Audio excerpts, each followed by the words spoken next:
ფლორენციაში დანტე ალიგიერის სახლ-მუზეუმთან არსებულ ხელოვანთა ასოციაცია დანტეს სახლის ორგანიზებით გამოფენა ხელოვნების მოზაიკა გაიხსნა, რომლის ინაუგურაციაც 14 დეკემბერს გაიმართა.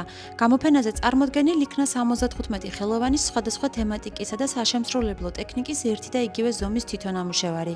მონაწილეთა შორის ორი ქართველი ემიგრანტი ხელოვანი მზია მაკალათია და ირმა ცინცაძეს გახლავან. მოგესალმებით, დღეს გვაქვს ამ წლის 2024 წლის დახურვის გამოფენა. დანტეს საზოგადოების წევრი ვარ უკვე მეორე წელია და ვიღებ უკვე მესამეჯერ გამოფენაში მონაწილეობას. ერთად ძალიან ბედნიერი ვარ, რადგან მიხერხდება საკუთარი თავის რეალიზაცია, გაზიარება სხვებისთვის. დანტეს სახლი ჩემთვის გახდა როგორც სახლი, ოჯახი, მათი ეს თბილი ურთიერთობა სამშობლოდან შორს ძალიან მიწყობს ხელს რეალიზაციაში. დღეს წარმოვადგინე ნამუშევარი სამი მფარველი ანგელოზი.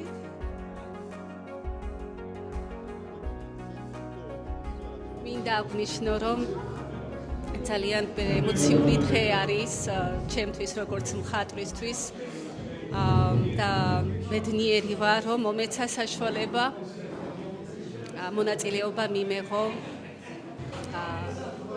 დანტეს სახელობის გალერეაში. აქ თქვენ ხედავთ 70 მხატვრის მიერ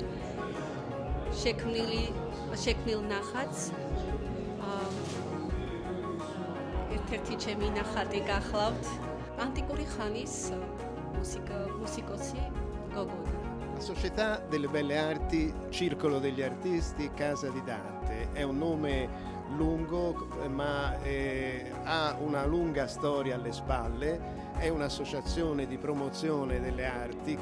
Questa volta abbiamo fatto una mostra che è un po' originale, nel senso che è una mostra di piccolo formato, dove 75 artisti hanno portato il loro lavoro su una tavoletta 30x30, tutto uguali, formando un mosaico che il mosaico, come recita il titolo della mostra, si chiama Mosaico d'arte. Fra i 140 artisti che compongono la nostra associazione sono artisti musicisti, pittori, scultori, ma anche poeti e musicisti. Abbiamo anche l'onore di avere 4 artiste georgiane molto brave, che è prevista anche fra l'altro una mostra nel 2025 e nel 2026. გამოფენა ხელოვნების მოზაიკა ქართველი ემიგრანტების ჩართულობით დამთვალიერებლებისთვის 9 იანვრამდე იქნება ხელმისაწვდომი.